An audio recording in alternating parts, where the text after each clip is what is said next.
Oke, halo, selamat datang kembali dengan saya Farid Surya di Codecast Happy Coding and Sharing.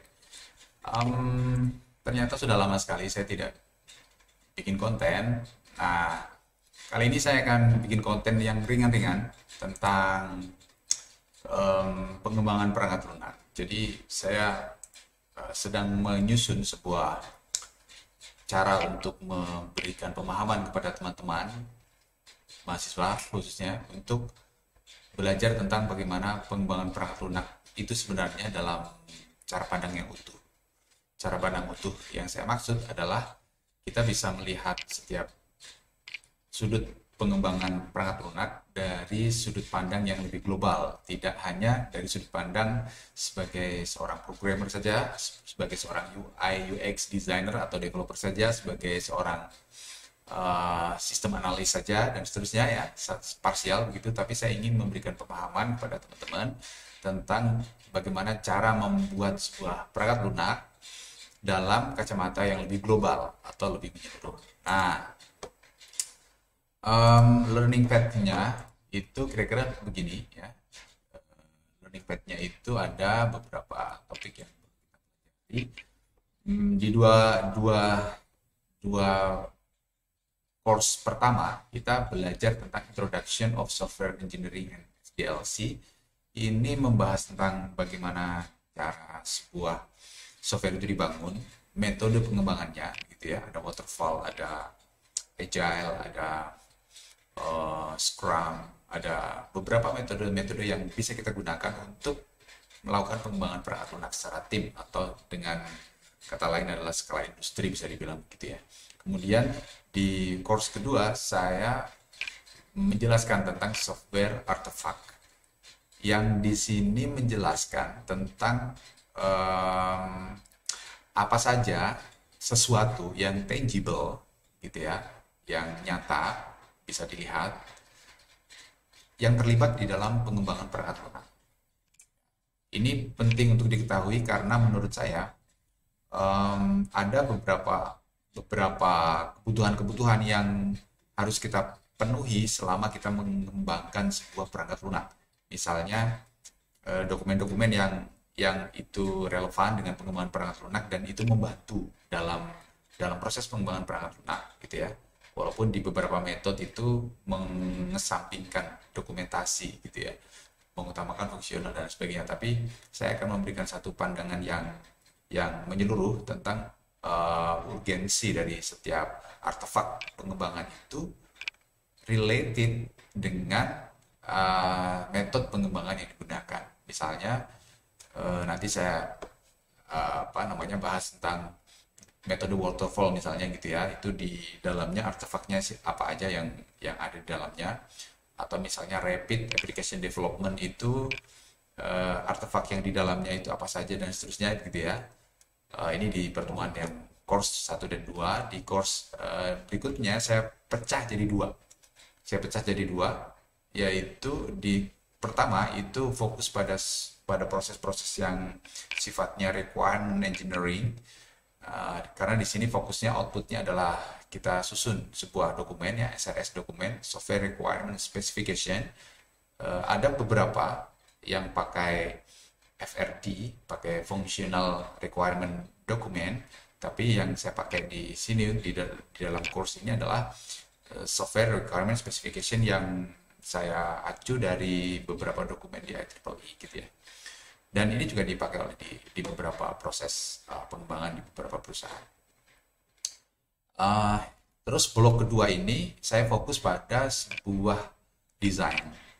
Di atas ini sebenarnya sudah muncul beberapa desain gitu ya, beberapa desain. Tapi saya akan fokuskan desain ini di blok kedua. Jadi desain ini bagaimana menulis SDD writing technique ini ya, bagaimana menulis software design dokumen yang di dalamnya isinya adalah model-model, diagram-diagram yang itu menurut saya akan sangat memudahkan programmer untuk melakukan produksi gitu. Jadi kenapa saya menyarankan pakai SDD atau software design dokumen, karena itu menurut saya itu bisa meminimalisir kesalahan-kesalahan sedini mungkin Jadi SDD itu kan bisa di testing ya, bisa di testing. Tidak hanya softwarenya yang akan di testing, tapi dokumen acuan dari para programmer, para orang-orang yang terlibat di dalam produksi itu juga di testing. Sehingga harapannya itu akan meminimalisir kesalahan-kesalahan yang dilakukan oleh programmer selama produksi. Dan tentu saja di sini fokusnya di UI development, ini sudah produksi semua ya, produksi, outputnya juga produksi, dan di sini saya nanti akan kenalkan beberapa hal tentang testing ya. Ada unit testing, ada black box testing, ada user acceptance testing, dan seterusnya. Dan akhirnya nanti kita akan final project exhibition, jadi kita akan bikin pameran untuk menunjukkan karya dari teman-teman mahasiswa kepada khalayak gitu. Nah, untuk video kali ini material beberapa ini sudah saya sampaikan di kelas yang reguler ya di kampus. Tapi untuk di YouTube ini saya akan bahas materi yang kedua ini ya, yang 2.2 ini.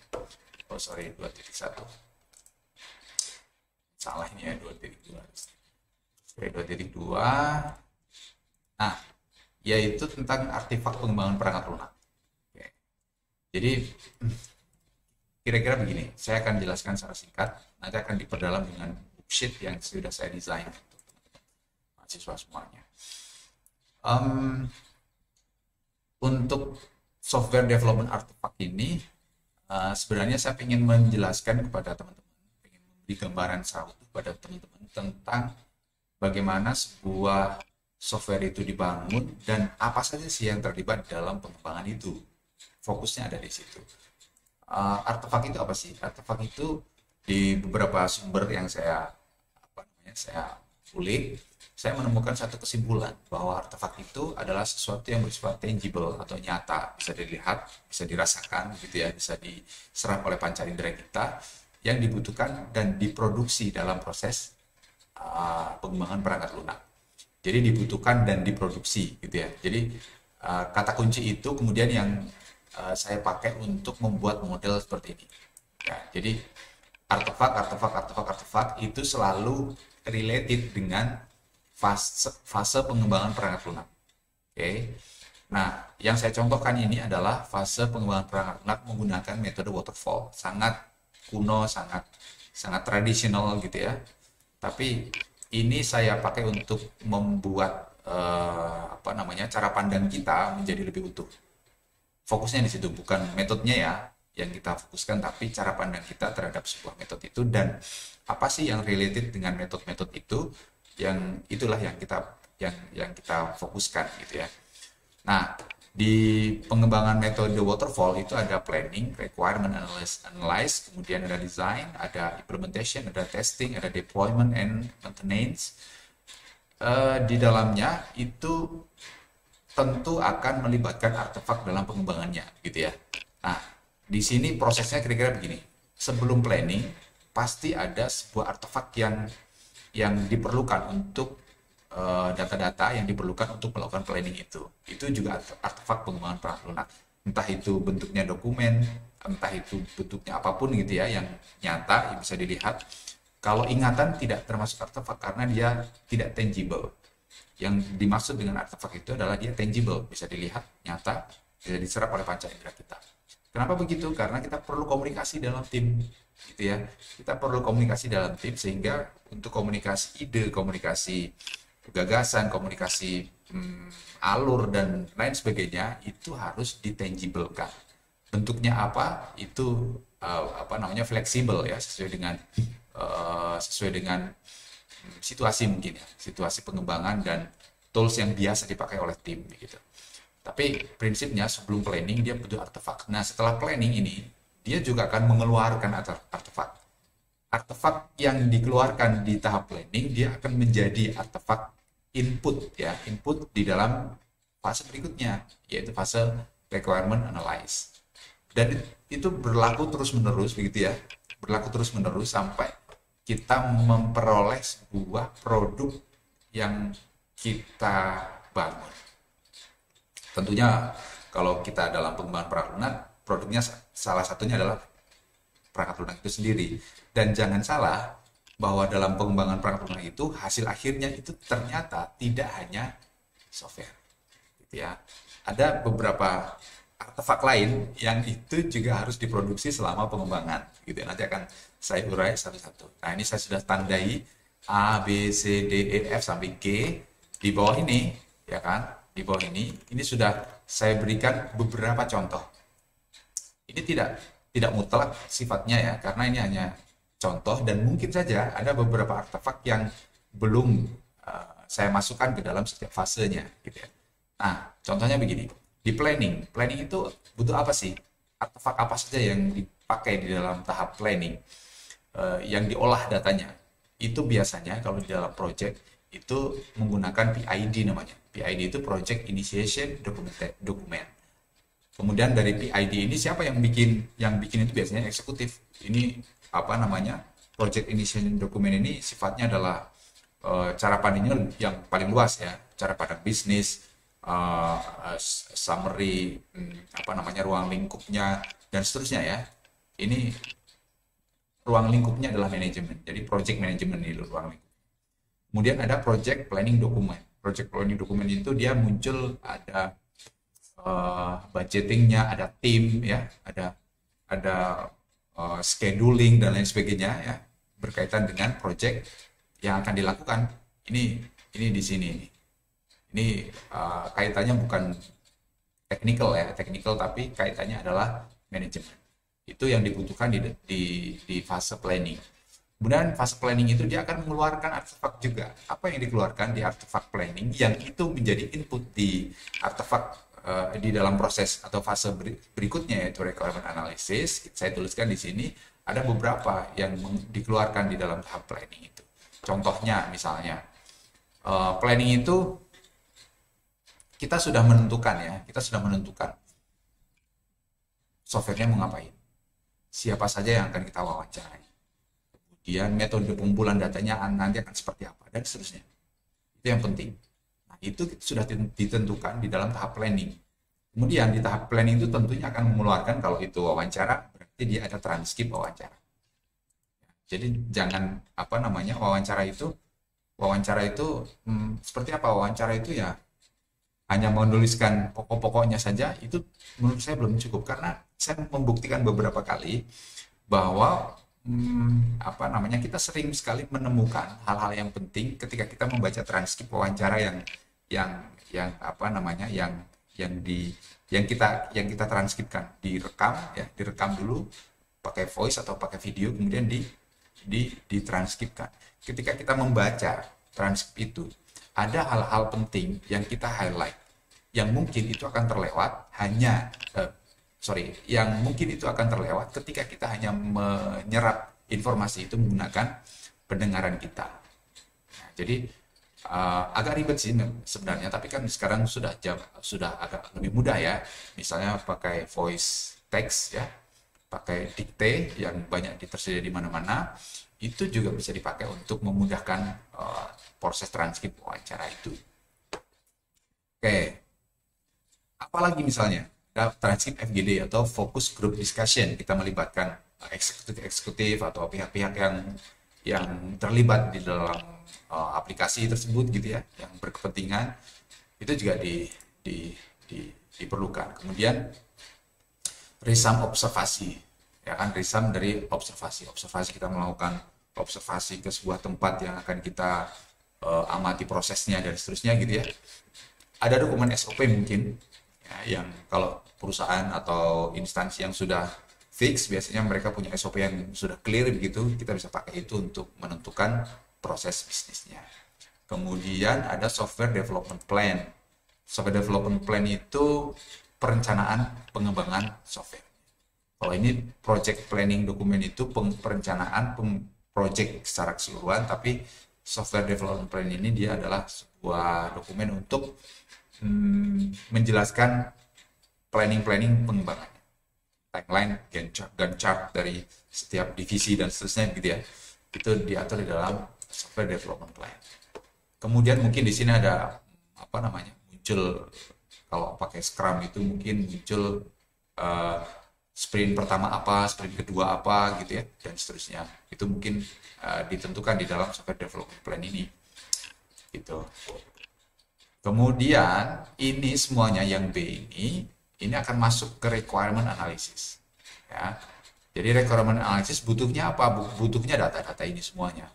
Intinya adalah data-data requirement gitu ya, requirement dari perangkat lunak yang akan kita bangun. Intinya itu. Bentuknya apa terserah. Tapi yang saya sarankan itu adalah yang sudah saya tuliskan di sini, artefaknya, bentuk nyatanya gitu ya.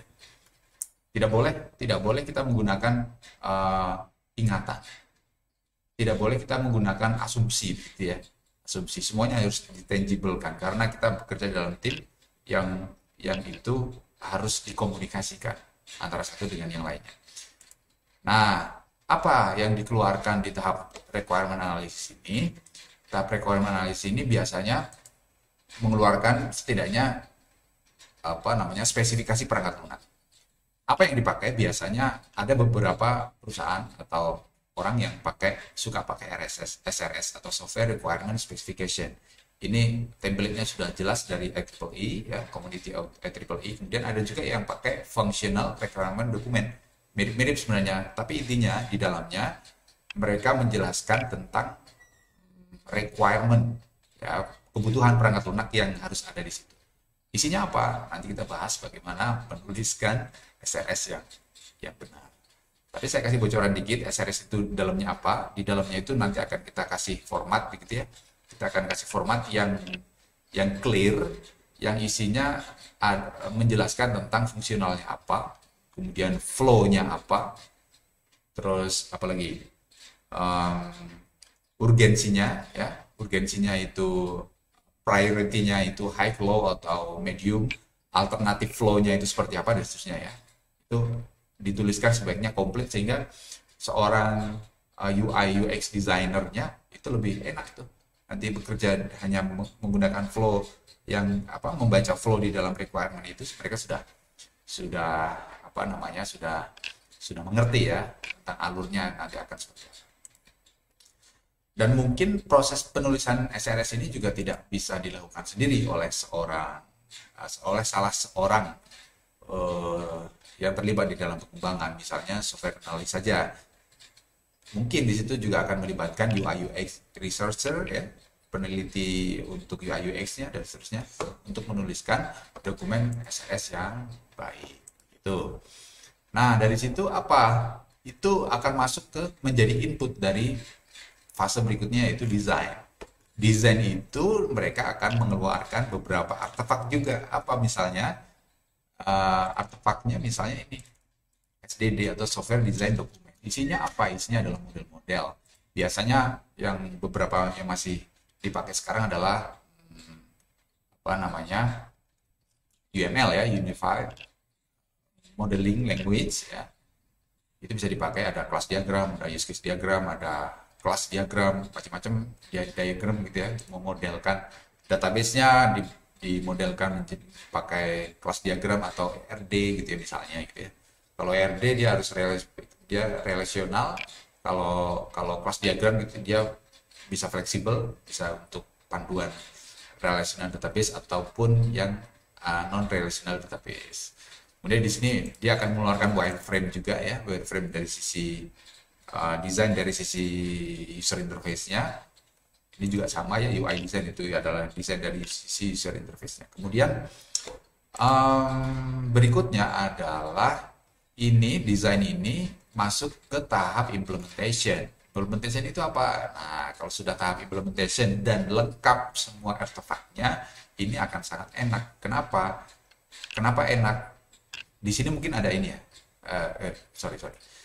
Kenapa enak? Karena untuk coding ya, untuk coding, fungsional coding, atau ini saya bagi dua aja kali ya. Ini kode. Oke, ini kode oke, tapi di sini di proses coding itu sebenarnya ada dua pekerjaan. Yang pertama adalah kode untuk mentransformasi atau membuat wireframe atau UI design ini menjadi executable di dalam aplikasi. Misalnya kalau pakai web based berarti mengubah UI design ini menjadi HTML, CSS, JavaScript gitu ya. Itu Style yang pertama dikerjakan oleh front end engineer. Yang kedua adalah untuk fungsionalnya. Fungsionalnya itu biasanya dikerjakan oleh back end engineer. Fungsionalnya itu apa? Fungsionalnya ya bikin API di belakang begitu ya untuk integrasi data antara API dan front end dan seterusnya. Ini ada dua tipe yang berbeda sebenarnya antara apa namanya UI development sama back end development. Gitu. Di sini ada juga sistem documentation. Biasanya ini include dalam baris kode yang digunakan gitu. Sistem documentation. Misalnya menuliskan function harus ada dokumentasinya misalnya dan seterusnya, itu termasuk juga artefak pengembangan perangkat. Oke, itu ya.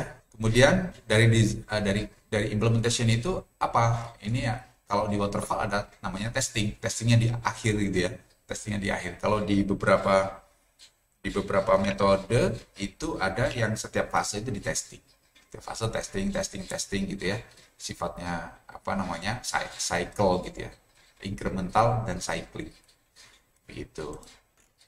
Nah kalau di waterfall ini dia testingnya sendiri, makanya kalau testing itu artefaknya apa? Ada software test dokumen, ada test plan, ada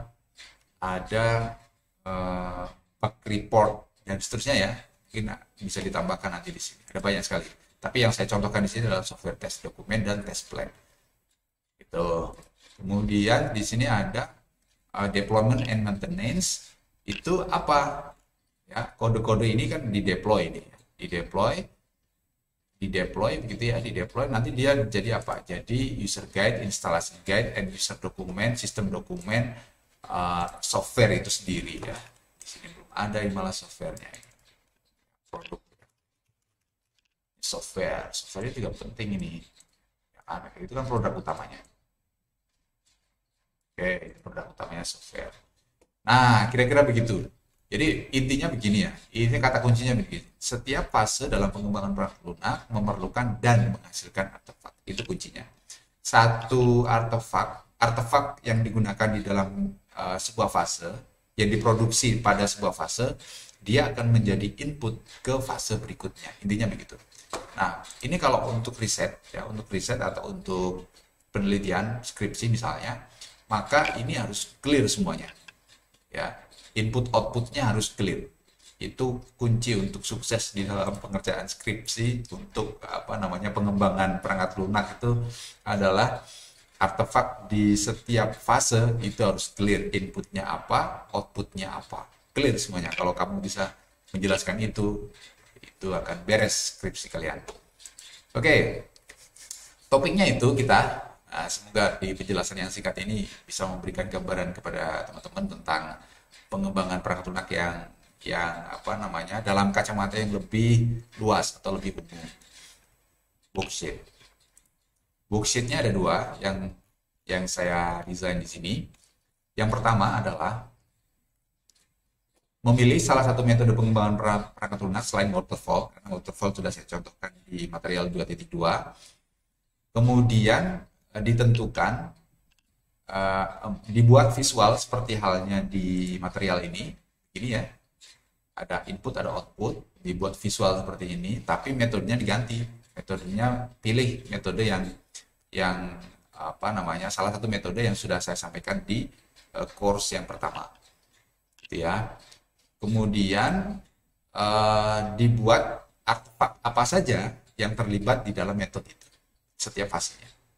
Dibikin ini apa namanya, pilihan saya begini, tapi kalian bisa berkreasi untuk menyajikan informasi yang lebih efektif, yang memberikan informasi artefak inputnya apa dan jenis artefaknya apa saja. Intinya begitu. Oke ya, intinya begitu di worksheet 2.2 itu. Kemudian di worksheet 2.3 itu buatlah deskripsi untuk setiap artefak yang digunakan dalam worksheet 2.2. Jadi artefaknya apa? Misalnya di sini ada software requirement specification, deskripsinya apa di sini? Secara singkat saja. Ya, secara singkat satu kalimat ditulis di description seperti ini. Oke. Kemudian di sini ditulis student name dan numbernya, nama dan name gitu ya. Yang biasa yang upload di Google Classroom hanyalah yang nomor 1. Ya, nomor 1 di-upload, siapa namanya, NIM-nya berapa. Nanti anggota-anggotanya bisa dinyusul gitu ya. Ini dikerjakan 3 atau 4 mahasiswa di kelas. Ini proyek kelas, bukan proyek akhir, sehingga bisa fleksibel untuk memilih partner kalian di dalam kelas. Oke, untuk video kali ini hanya itu dulu dari saya. Jangan lupa subscribe dulu channel saya ini. Ini baru 1000 lebih sedikit, cuma jam tayangnya kira-kira kelihatannya menurun, tapi tidak masalah. Ini saya gunakan saja untuk kita berkomunikasi, saya membagikan pengetahuan saya yang saya miliki kepada teman-teman semuanya. Semoga itu bisa membantu teman-teman dalam meningkatkan skill, dan semoga saja itu bisa berguna di kemudian hari. Terima kasih. Jangan lupa like, subscribe podcast Happy Coding and Sharing dengan saya Farid Surya.